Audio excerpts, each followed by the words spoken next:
अच्छा, ये आपने तकरीबन इन क्वेश्चन को ही करना है और थोड़ा सा उसने स्ट्रैटेजी चेंज किया है, उसको भी हमने अंडरस्टैंड करना है। ठीक है, तो इसके अंदर पास पेपर भी आज तक के सारे हैं और थोड़ी सी एडिशनल प्रैक्टिस भी है।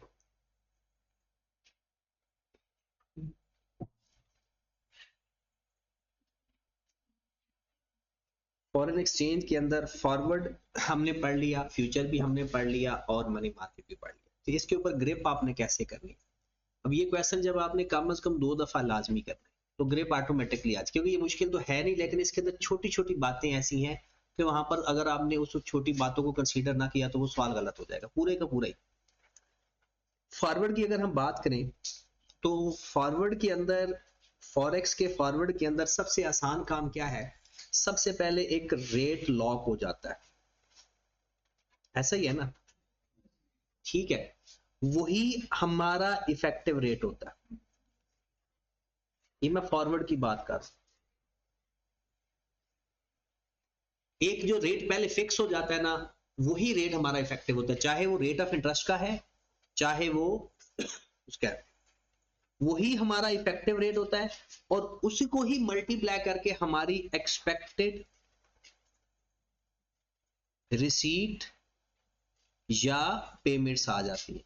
ये फॉरवर्ड है,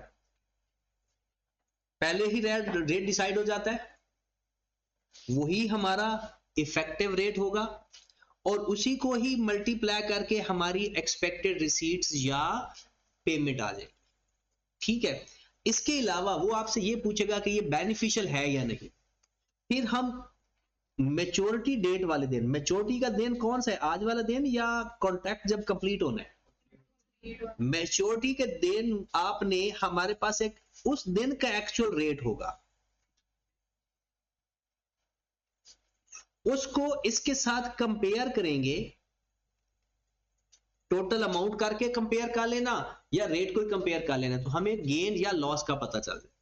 ये फॉरवर्ड के केस में हमने करना है, यानी फॉरवर्ड के केस में टोटल 4 बातें का ख्याल रखना है। एक, रेट लॉक हो जाएगा, वो चाहे पेमेंट का होगा, रिसीट पहले ही लॉक हो जाए। ठीक है, फिर उसके बाद वही हमारा इफेक्टिव रेट होगा और उसी से मल्टीप्लाई या डिवाइड करके जो भी कन्वर्ट करके हमारी एक्सपेक्टेड रिसीट्स या पेमेंट्स आ जाएंगी। और अगर हमें गेन या लॉस चाहिए तो हमने क्या करना है, मेच्योरिटी डेट वाले रेट को उससे पेमेंट या रिसीट फाइंड करके अपनी पेमेंट या रिसीट के साथ कंपेयर कर लेंगे, हमें गेन या लॉस का पता चलेगा। ये फॉरवर्ड का केस होगा। ठीक है, अब फॉरवर्ड के केस का अगर हम सवाल देखें तो ये सवाल यही देख लेते हैं, पहला सवाल कंप्लीट। और इसके अंदर मनी मार्केट का भी कॉन्सेप्ट है तो वो भी साथ ही मैं आपको रिवाइज करवाता हूं, फिर आगे चलते हैं। फॉरवर्ड की समझ लग गई ना? फॉरवर्ड में एक पहले रेट लॉक हो जाएगा, वही इफेक्टिव रेट होगा और उसको किससे मल्टी, वही उसी रेट से मल्टीप्लाई या डिवाइड करके हमारी एक्सपेक्टेड पेमेंट्स या रिसीट्स आ जाएंगे। ठीक है, उसके बाद है मनी मार्केट। मनी मार्केट के अंदर हमारे कुछ स्टेप होते हैं कि मनी मार्केट के अंदर सबसे पहले हमने ये देखना है कि हमारी एक्सपोर्ट है या हमारी इंपोर्ट्स है। एक्सपोर्ट का मतलब क्या होना है, हमें पैसे मिलने हैं, और इंपोर्ट का मतलब है कि हमने पेमेंट करनी। जरूरी नहीं कि इंपोर्ट या एक्सपोर्ट का वर्ड है, मेन ये है कि एक्चुअल में पेमेंट्स या रिसीट्स है। ठीक है, अब जब हम एक्सपोर्ट की बात करेंगे, हमें पैसे मिलने हैं फ्यूचर में, हम अभी ले लेते हैं नंबर 1 पे, हम यहां पर ले लेते हैं present value of foreign currency at borrowing, foreign borrowing rate, foreign borrowing rate. और अगर हमने पैसे देने हैं तो अभी दे देते हैं, अभी डिपॉजिट करवा देते हैं। तो प्रेजेंट वैल्यू फाइंड करेंगे किसकी, फॉरेन करेंसी की, eight the rate of foreign deposit rate या लैंडिंग रेट। वो जब प्रेजेंट वैल्यू आ जाएगी उसको कन्वर्ट कर देंगे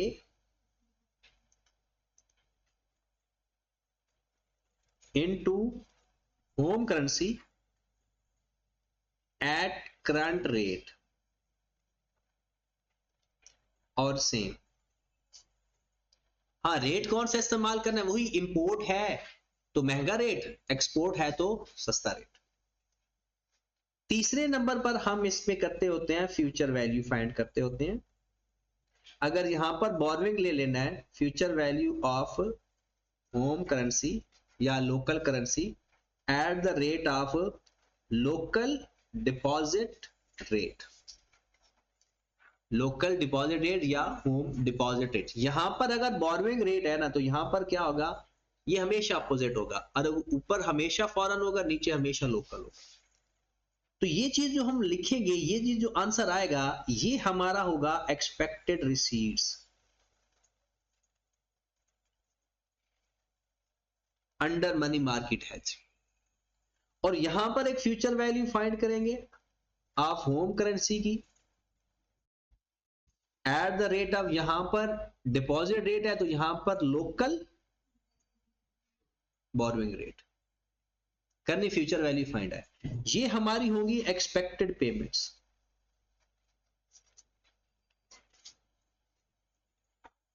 और यहां पर भी तो हमने फाइंड किया था, यहां पर भी तो यहां इसी रेट के ऊपर इफेक्टिव पेमेंट्स फाइंड करनी है। और मनी मार्केट हेज में ये एक अपना तरीका होता है। पेपर में वो कहता है विच वन इज बेनिफिशियल, तो फिर क्या करेंगे, दोनों रिसीट्स या पेमेंट्स को कंपेयर करेंगे, जहां हमें फायदा होगा वो हम लिख देंगे हमारे लिए ये बेनिफिशियल है। ठीक होगी बात। अब मनी मार्केट हेज में अगर वो गेन या लॉस हमसे पूछता है अलग से, तो फिर वही बात, मैच्योरिटी डेट वाले दिन एक्चुअल रेट के ऊपर, मैच्योरिटी डेट के रेट के ऊपर हम अपनी रिसीट्स या पेमेंट्स देख लेंगे और कंपेयर कर देंगे मनी मार्केट हेज के साथ। इसका इफेक्टिव रेट भी पेपर में आता है फाइंड करना।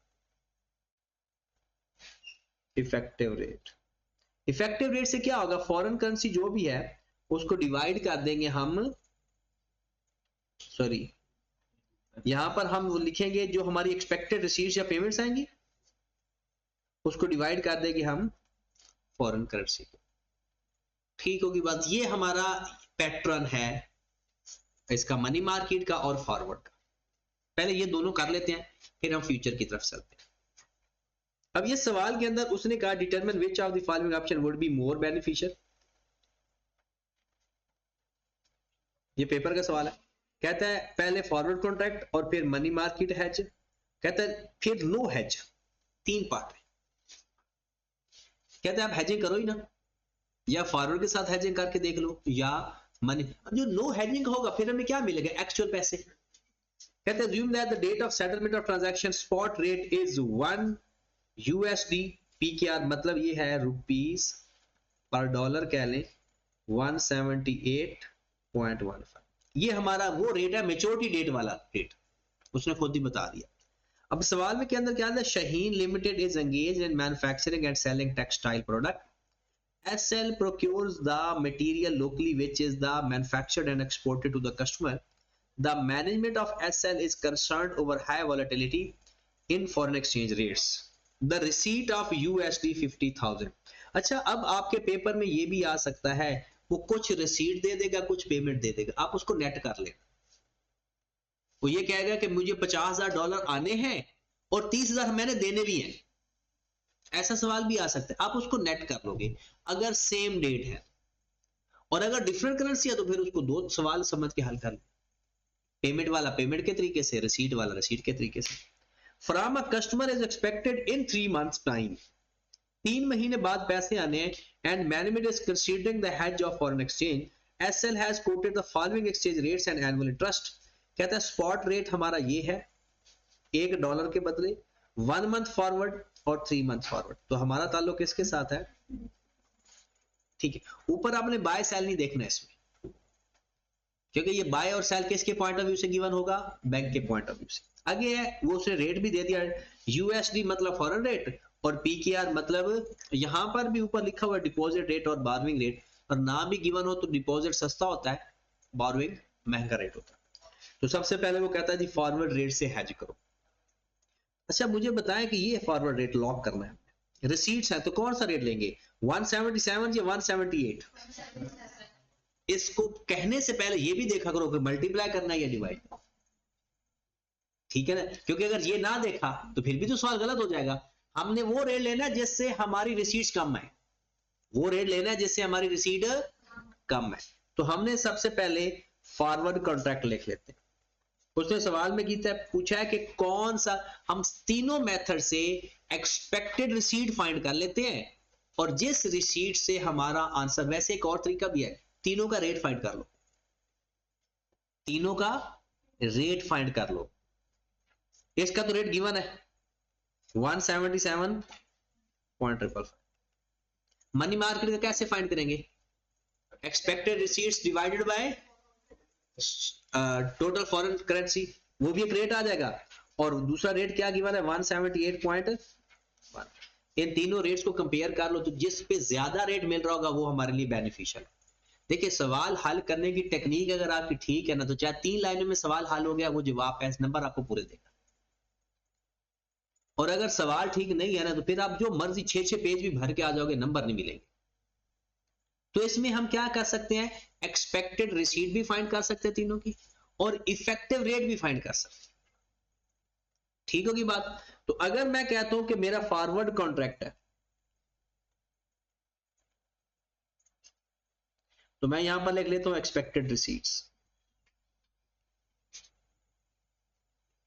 मुझे मिलने हैं $50,000। मल्टीप्लाई करके करना है, या क्योंकि जो मैं रेट गिवन है वो एक यूएसडी है बाकी रुपीज है, तो मतलब क्या हुआ, रुपीज पर डॉलर, क्योंकि जो पर होगा वो हमेशा नीचे आएगा, रुपीज पर डॉलर, और डॉलर गिवन है तो मल्टीप्लाई करना है। तो ऐसे मल्टीप्लाई करो कि आंसर हमारा कम है, तो कौन सा रेट लेंगे? ये बात क्लियर होगी सबको। 1,777 मल्टीप्लाइड बाय 1,777.555 करो जरा मल्टीप्लाई। 88,777,750। और साथ पर मैं इफेक्टिव, ये दूसरा तरीका भी लिखूंगा, इफेक्टिव एक्सचेंज रेट, पेपर में पूरा लिखना, under forward contract 177.555 rupees per dollar. या तो आप ये चीज कर दिखा दो उसको, या ये चीज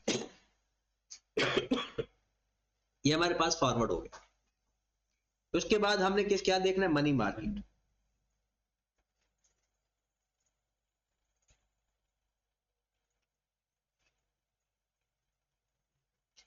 मनी मार्केट के अंदर सबसे पहले हम क्या करेंगे, expected.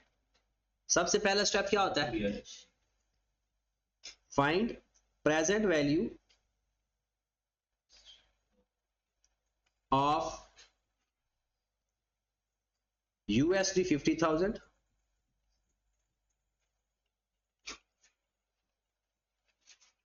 Eight the rate of, loan लेना है या डिपॉजिट करवाने हैं, रिसीट है, लोन लेना है। तो लोन लेने के लिए फॉरेन कौन सा रेट इस्तेमाल होगा, 2.75%, eight the rate of 2.75% USD borrowing rate.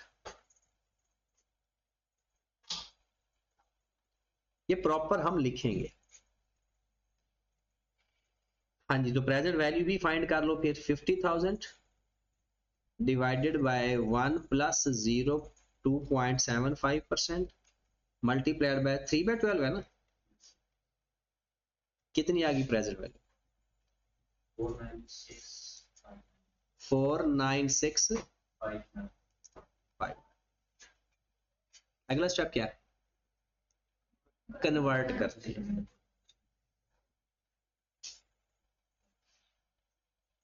Convert into PKR। हाँ जी, रेट कौन सा इस्तेमाल करेंगे, करंट स्पॉट रेट। रिसीट है ना, तो कौन सा रेट इस्तेमाल करेंगे, 178 या 179? 170 रिसीट है ना, वो तो कन्वर्ट करने का वही रूल है। तो 178.650, 49659 मल्टीप्लाइड बाय 178.650, कितनी वैल्यू आ गई, 8871 580, 8871 580।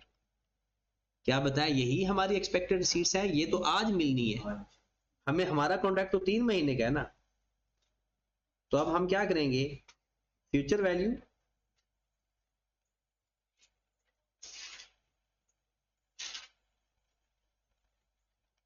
Of PKR at the rate of deposit rate लोगे या लैंडिंग रेट लोगे? सर डिपॉजिट रेट PKR का कितना है? 6.75। PKR डिपॉजिट रेट या लोकल डिपॉजिट रेट। हाँ जी, फ्यूचर वैल्यू का फार्मूला होता है, उसको आप कह सकते हो expected receipts. 8871,580 into 1 plus 6.75% multiplied by 3/2। Answer आ गया 902,12877। हाँ जी, वो फॉरवर्ड ने कितना कहे थे, कितने पैसे मिल रहे थे फॉरवर्ड के अंदर? 88,777,550 और इसके अगेंस्ट कितने मिल रहे हैं? 90। अच्छा, ज्यादा तरीका अच्छा जो है ना वो इफेक्टिव रेट वाला ज्यादा बेस्ट, क्योंकि आगे हमें कुछ हल नहीं करना पड़ेगा। इसका इफेक्टिव रेट फाइंड कर लेते हैं। इफेक्टिव रेट 9021,287 डिवाइडेड बाय 50,000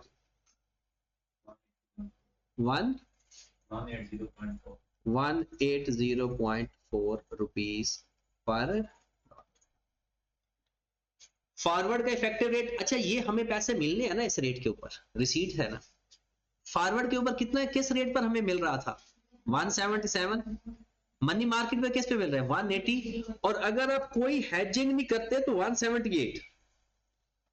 तो बताओ बेस्ट कौन सी? Money market hedging.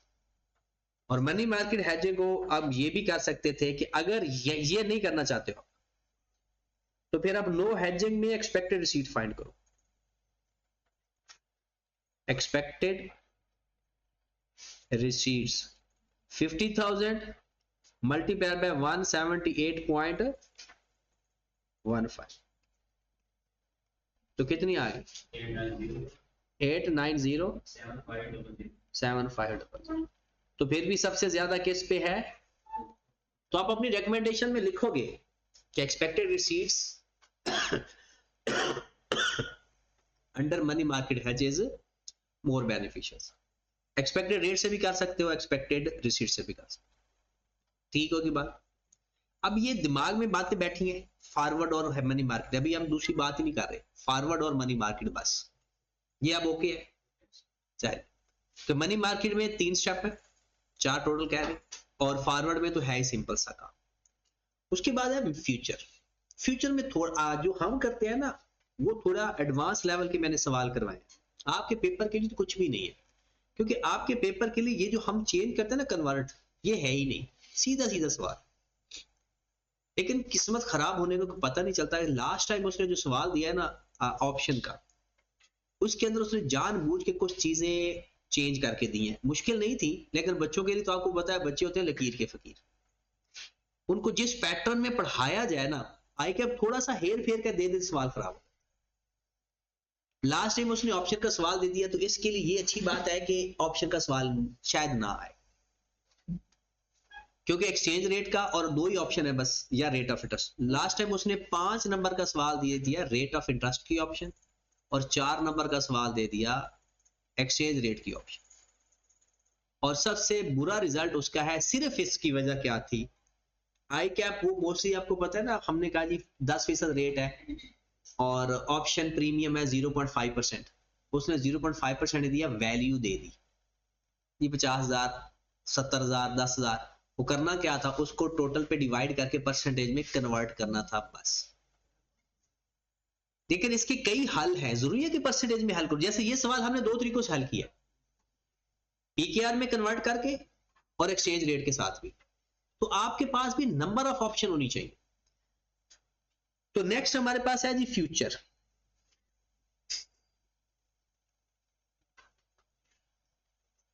फ्यूचर में सबसे पहले हमने क्या काम करना होता है? फ्यूचर में कि सबसे पहला स्टेप होता है कि जनाब कितनी करेंसी आपने हेज करनी है। सबसे पहला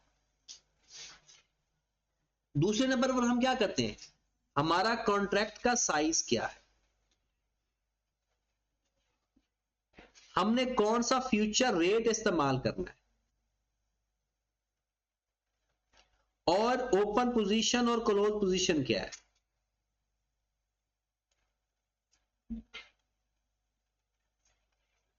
और ये सारे का सारा किसके ऊपर डिपेंड करेगा,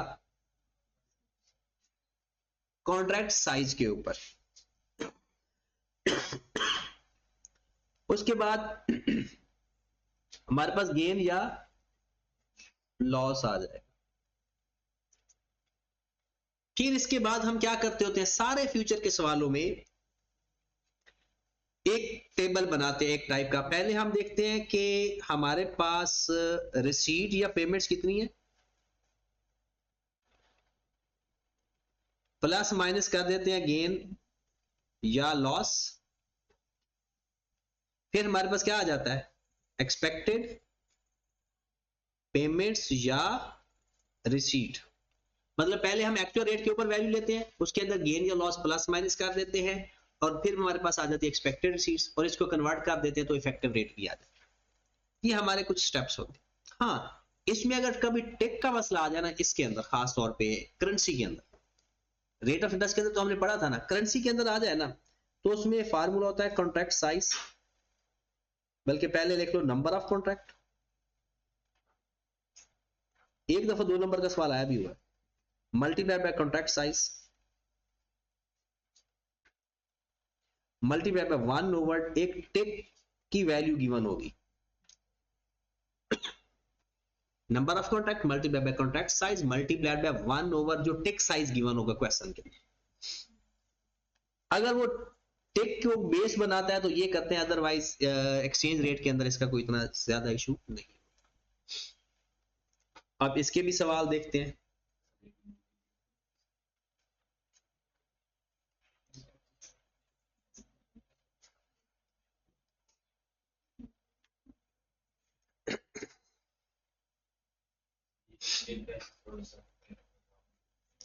टिक होता, बेसिकली टिक होता क्या है, टिक होता है वो minimum movement in the contract जो हम कर सकते हैं।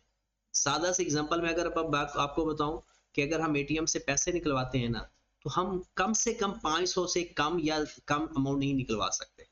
तो वो एक मिनिमम अमाउंट है जिसकी फॉर्म में अगर हम 600 रुपए निकलवाना चाहें ना, नहीं निकलवा सकते, हम 500 की फॉर्म में निकलवा सकते हैं, 500, 1000, 1500, 2500, इस तरह से। इसे बोलते हैं टिक। इसी तरह जो फ्यूचर कॉन्ट्रैक्ट है, आपको पता है वो कभी भी सेटल हो सकता है, फ्यूचर की डेफिनेशन यही है। और अब ये नहीं कि आप थोड़े सा मुझे निकाल के दे दो, वो कहेगा कि एक मिनिमम साइज होगा जिसमें आप वो डील कर सकोगे कि मुझे 2 कॉन्ट्रैक्ट सेल या बाय करने हैं, मुझे 3 कॉन्ट्रैक्ट सेल या बाय करने हैं। तो वो एक मिनिमम अमाउंट होती है जिसमें आप वो उतने भी कॉन्ट्रैक्ट कर सकते हो, वरना नहीं कर सकते। ठीक, उसे टिक बोला जाता है। अच्छा, अब आए जरा इसका सवाल करते हैं। देखिए इसमें करना क्या है, ओपन पोजीशन, क्लोज पोजीशन, और फिर स्पॉट रेट के ऊपर अमाउंट फाइंड करके, कौन से स्पॉट रेट, करंट या मेच्योरिटी वाला, मेच्योरिटी वाला, यानी जब हमने वो एक्सपेक्टेड रिसीट या पेमेंट फाइंड करनी है ना, वो तो 3 महीने के बाद ही होना है, तो वो मेच्योरिटी डेट वाला रेट इस्तेमाल कर देंगे, उसमें गेन या लॉस प्लस माइनस कर देंगे, हमारे पास एक्सपेक्टेड पेमेंट या रिसीट्स आ जाएंगे। ये चीजें आपको इसी तरह फिंगर टिप्स पे ही होनी चाहिए, और थोड़ा सा इसका थ्योरेटिकल फॉरवर्ड और फ्यूचर की 3-4 बातें याद रखनी है आपने, और फिर इसके बाद पिछले चैप्टर की थोड़ी सी बातें, शुरू वाला तो सारा याद करना है। याद करने से मुराद है पता होना चाहिए, एमसीक्यूज में अगर आ जाए तो हमारा हाल, ठीक है, या अगर खुद से भी लिखना है तो पता हो कि हम लिख क्या रहे हैं, लिखना क्या है। हाँ जी, फॉर फ्यूचर का सवाल देख लेते हैं। अब ये सवाल आपने ना इस मनी मार्केट हेज के अगर जिसने कंप्लीट नहीं किए वो लाजमी दोबारा करेगा। इसका मैं सोल्यूशन भी कहता हूं कि वो आपसे शेयर कर दें। मनी मार्केट भी आपने खुद करना है, अब सारा नहीं समझ लगेगी तो वो हम डिस्कस करेंगे। फ्यूचर, ये सवाल अभी फ्रीक्वेंटली नहीं आया, एक काफी टाइम हो गया तो ये सवाल आया था 6 नंबर का। सबसे पहले उसने कहा है कि सेटअप द हेज। ये जो सेटअप द हेज का मतलब, वो जो हम स्टेप्स नहीं लिखते उसको कह रहे हैं। अगर वो मनी मार्केट में होता ना तो हम कहते नहीं है कि पहले प्रेजेंट वैल्यू फाइंड करनी है, फिर कन्वर्ट करना है, वो सेटअप है उसका। तो जब फ्यूचर के सेटअप की बात करें तो हम पहला स्टेप क्या लिखते हैं, कितनी मनी हेज करनी है, कॉन्ट्रैक्ट साइज क्या है, फ्यूचर रेट कौन सा इस्तेमाल करना है, नंबर ऑफ कॉन्ट्रैक्ट कितने होंगे, वो सारा सेटअप है। फिर कहता है कंप्यूट द गेन या लॉस इन टर्म्स ऑफ टिक, कहता है गेन या लॉस फाइंड करें इन टर्म्स ऑफ टिक। फिर कहता है compute the effective exchange rate for के। इफेक्टिव रेट तो कैसे आएगा, जब हमें एक्सपेक्टेड रिसीट्स या पेमेंट्स का पता चलेगा। सवाल पढ़ते हैं। आज की डेट क्या है जी, 1 सितंबर 22। Karachi Kites Limited plans to hedge the market rate at export, export करनी है जी USD 2 million which is expected to receive on 30th November। आज 1 सितंबर है, हमें पैसे कब मिलने हैं 30th नवंबर को, और करंट स्पॉट रेट क्या है, the current spot rate is 208 रुपए। KK intends to hedge the currency risk through future. A future contract is USD 120,000। A future contract is for, ये क्या चीज गिवन है, 120,000 contract size. And KK intends to hedge the currency risk through future, उसने खुद ही कह दिया। Available in stand lot size of 1 for tick value is 12। मैंने कहा था ना number of contract multiplied by tick find करना है, तो number of contract multiplied by contract size multiplied by 1 over जो टिक की वैल्यू गिवन। यहां पर टिक की वैल्यू कितनी गिवन है, 12। Following future rates are available, October future, November future, December future, बताओ हम कौन सा लेंगे।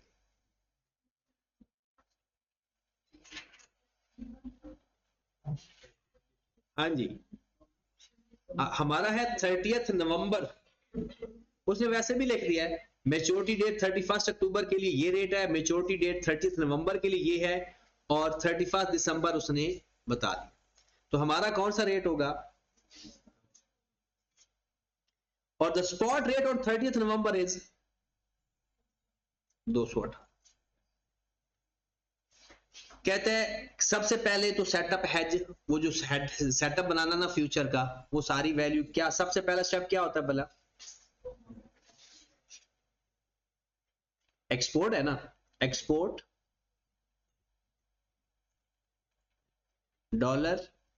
$2 million to be hedged. Number 2 number of contract, sorry contract size,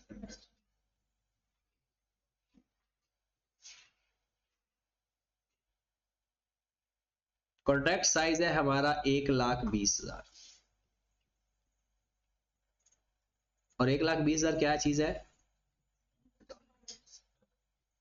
तीसरे नंबर पर क्या करते हैं हम,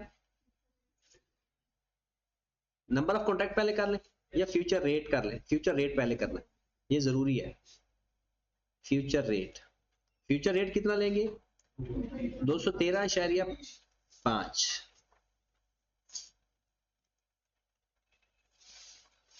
रुपीज पर डॉलर। चौथे नंबर पर क्या करेंगे, number of contract 2 million divided by, क्या ये दोनों आपस में डिवाइड हो सकते हैं या नहीं, दोनों डॉलर है। अगर नीचे कुछ और होता तो हम ऊपर वाली करेंसी कन्वर्ट कर देते ऊपर वाले रेट के ऊपर। बस अगर कोई ट्रिकी सवाल आ सकता है आपके सिलेबस में तो इतना ही है, वरना आपके सिलेबस में अभी तक इतना ही है। लेकिन लास्ट ईयर के क्वेश्चन को देख कर ना मुझे लगता है वो लिमिट क्रॉस करने की कोशिश कर रहा है, हालांकि वो चीजें बुक के अंदर हैं ही नहीं। वो फिर उसने BFD को थोड़ा सा, अब तो वैसे भी नया सिलेबस के हिसाब से उसने कुछ चीजें और ऐड कर दी है। तो कितने नंबर ऑफ कॉन्ट्रैक्ट बन रहे पूरे पूरे 16.67 तो अप्रोक्सीमेटली 70। उसके बाद हमने ओपन पोजीशन बनानी है अपनी,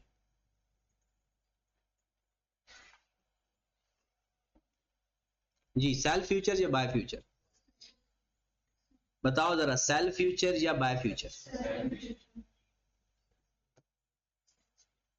देखिए एक्सपोर्ट है तो डॉलर आपने सेल करने हैं और कॉन्ट्रैक्ट साइज भी डॉलर है, तो डॉलर आपने सेल करने हैं।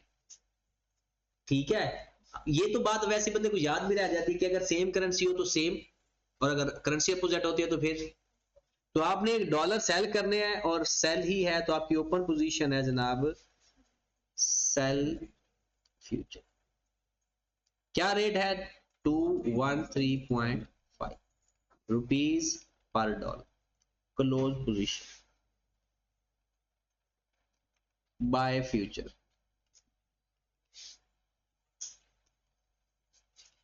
एट, हाँ जी, उस दिन फ्यूचर क्या है?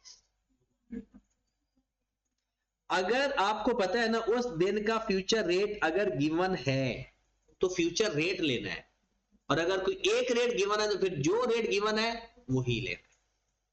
ठीक होगी बात? तो 218.5 गेन है लॉस? लॉस ऑन फ्यूचर कितना? कितना?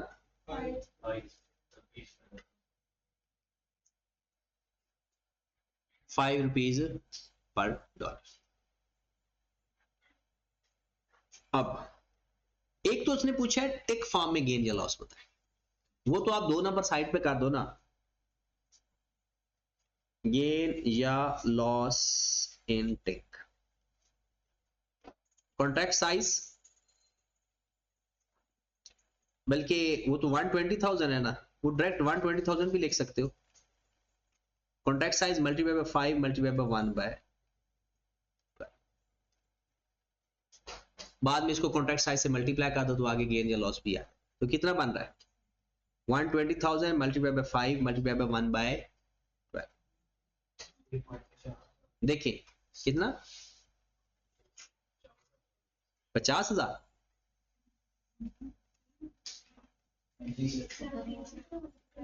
नहीं 17 से मल्टीप्लाई करेंगे तो वो तो टोटल आ जाएगा, तो सिर्फ टेक फार्म का पूछा है, अगर वो 50,000 से मल्टीप्लाई करेंगे वो टोटल आ जाएगा 17। ये सिर्फ एक टेक का एक तरह का, यानी एक कॉन्ट्रैक्ट की एक टेक का।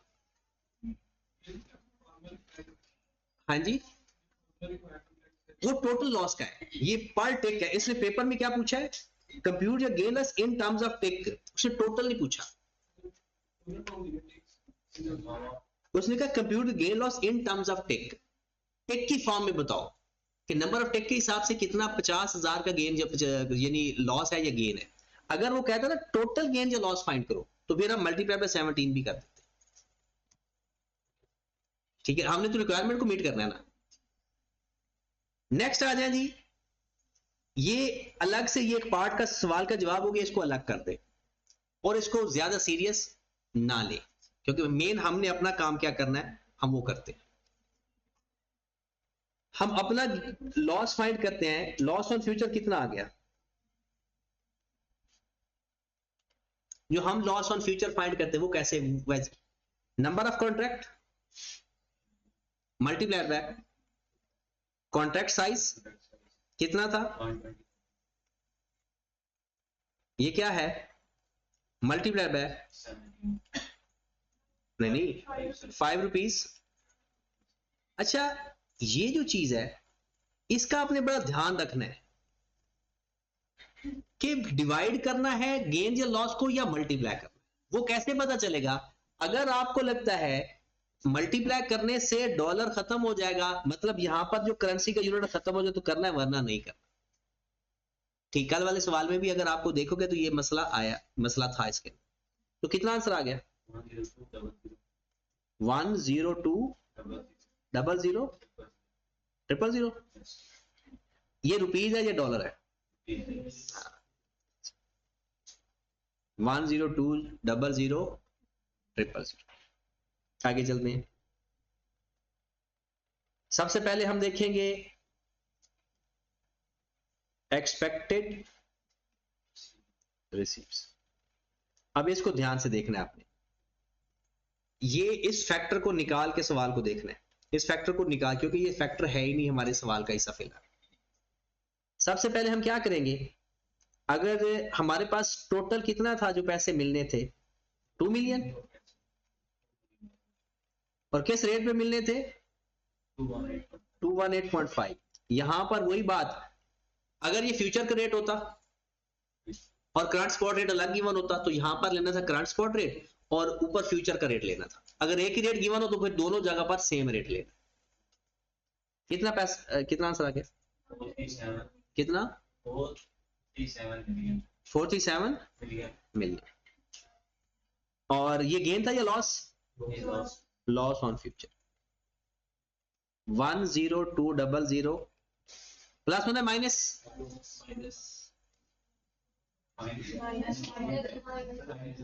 हाँ तसल्ली से, ये रिसीट है और ये लॉस है, ठीक है, तो माइनस। एक्सपेक्टेड सीट्स कितनी आ गई? 4 to 6 0000 800। सवाल के अंदर उसने क्या पूछा था? Effective rate. Effective rate 426800000 divide by 213 rupees. ये हमें नुकसान हो रहा है, भला कितने का नुकसान हो रहा है? वही 5 रुपए का ऑलमोस्ट, वो जो ऊपर नजर आ रहा है ना 5 रुपए, वही 5, क्योंकि मार्केट में रेट है 2018 और हमें वो मिला 213 का और वो 213 का, वो डिफरेंस है वही 5 रुपए का ऑलमोस्ट। अच्छा एग्जैक्ट डिफरेंस भला क्यों नहीं आ रहा है? पता है एग्जैक्ट 5 रुपए क्यों नहीं आ रहा? नंबर ऑफ कॉन्टैक्ट, क्योंकि 17 है और 16.667 है, इस वजह से एग्जैक्ट आंसर नहीं आता। हाँ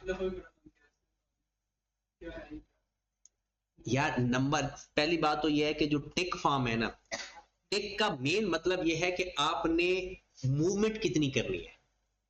मूवमेंट से क्या मुराद है कि आप कितने पैसे या कितने नंबर ऑफ कॉन्टैक्ट ऐड या विदड्रॉ करवा सकते हो।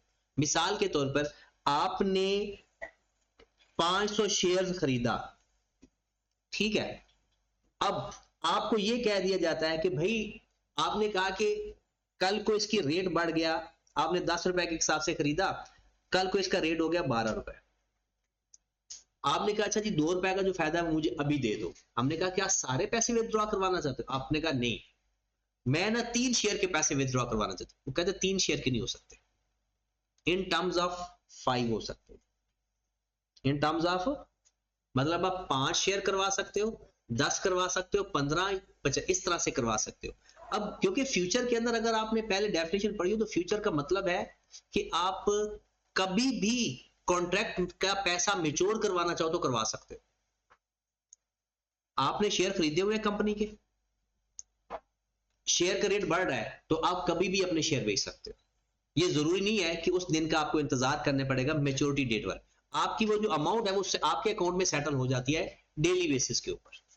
अब अगर आप उसको मैच्योर करवाना चाहते हो और आप कहते हो जी मैंने 3 शेयर का पैसे मैच्योर करवाना चाहता हूं, वो कहेगा 3 शेयर में नहीं हो सकते। वो एक टर्म बताई जाएगी कि मिनिमम इतने बंडल में आपके हो सकते हैं। तो टिप क्या होता है? वो मिनिमम अमाउंट होती है जिसके अंदर हम मूवमेंट करवा सकते हैं। मतलब अगर आपने जैसे उसने कहा ना 50,000, आंसर 50,000 आ रहा था ना, इसका मतलब है आप 50,000 विथड्रॉ करवा सकते हो, 1 लाख करवा सकते हो, 1.5 लाख करवा सकते हो, 2 लाख करवा सकते हो। आप ऐसा नहीं करवा सकते कि आपको जी मुझे 25,000 दे दो बाकी आप अपने पास रख। तो टिप होती है मूवमेंट इन फ्यूचर कॉन्ट्रैक्ट। तो गेन या लॉस की मैं आपको सपोज दैट आपका 2 लाख का प्रॉफिट आ गया, अब 2 लाख का प्रॉफिट आपके अकाउंट में वो ऐड कर देता है। आपको याद होगा फ्यूचर की ना बेसिक डेफिनेशन पे जाएं।